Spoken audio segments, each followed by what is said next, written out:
seem to be busy, so. All right.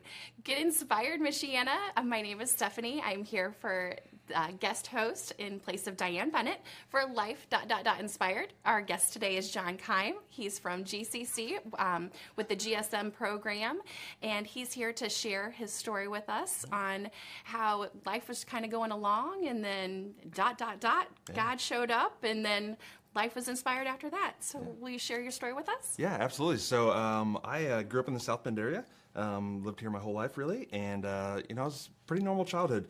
Nothing exciting, nothing crazy going on, just a pretty normal kid. Going to school, went to church a little bit with the family growing up, but never really understood what was going on or what was happening there. It was kind of boring, didn't really connect with me as a 7 or 8 year old. So pretty normal childhood going on, and really, one of the things I remember was as a kid, I did have some struggles with connecting with others, of finding friendships, of finding places where I would be accepted, and but all in all, pretty normal childhood. Good. So then one day God shows up. What did that look like? Yeah, so it was actually in 6th grade.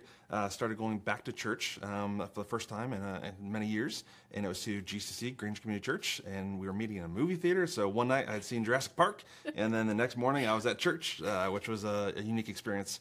And I remember my first Sunday there, getting introduced to a couple other students, and instantly they welcomed me in, and they said, "Hey, come sit with us." And so that struck me as a kid who was trying to find a way to connect and find his place where he was accepted. And so I noticed there's something different about that place, so I wanted to stick around and keep coming.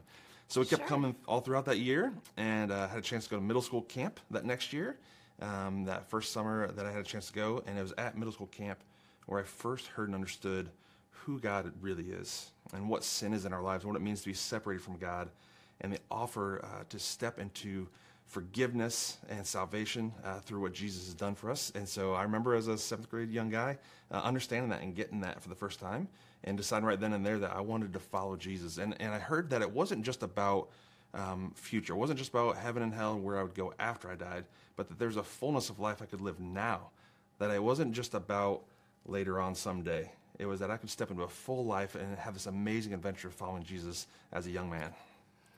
So then from that day forward, what has that done to you? Yeah, so it's been a roller coaster since then. I mean, this was 1994, so 24 years ago, I decided to follow Jesus, and I've been figuring it out ever since, and trying to continue to follow him throughout middle school and high school, and following Jesus has given me an understanding of purpose and meaning to my life, of what my life is to be about, to help others know more about who he is and to point them towards him. And I tried to do that no matter what I was doing. I spent 7 years working in the restaurant industry throughout high school and college, and did some painting and did some sales before I ended up working in ministry. And so I've always just tried to help point people towards him to understand the fullness of life you can have. I mean, Jesus says, I've come that they may have life and have it to the full. And the word there, it means this fullness, this abundance. It's over exceeding your expectations. And I've learned that it doesn't mean that Jesus has come that we can have an easy life or a simple life or a rich financial life, but he's come that we can have an abundant life, a fullness of life.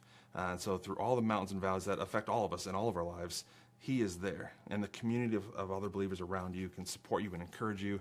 And so it's been quite a ride since then, and had the opportunity about 14 years ago to step into ministry, to serve vocationally in the church, back at my home church, Grange Community Church. That changed my life. So I get to lead the student ministry and kids ministry of the church that impacted me. And so that's a pretty wild ride. So you try very hard to help new 6th graders to feel welcome, and to get to experience that with Jesus. So yeah, it's really cool that you get to pass that along. Yeah, it's pretty fun. Actually, you mentioned that we really strive hard wherever students are at to help them connect, to help them come in. So actually, this coming Sunday, we have the first Sunday where the upcoming 5th graders get a chance to come see GSM, as we call it, Granger Student Ministries, the youth group at our church. And so we have a chance to include them, to help them connect, to find relationships, to find caring leaders and mentors like yourself who serve in ministry, to make sure they have a chance to connect and be accepted and welcomed into the community. All right. Well, thank you very much. Yeah. So GSM does offer services for middle school kids and then also for high school kids. They have different times for that. Yep. Our middle school meets Sunday afternoons and high school meets Sunday evenings. And then throughout the summer we have camps and mission trips and different things going too. So great. If you'd like more information on that, feel free to reach out to us. If you'd like more information on just GSM or John's story, feel free to send him an email. We will get you that contact information as well. We're always looking for more people for stories for Life Inspired. So if you know of anyone, please feel free to reach out to us. In the meantime, we thank you so much for joining us. I hope you have a great day. Thank you.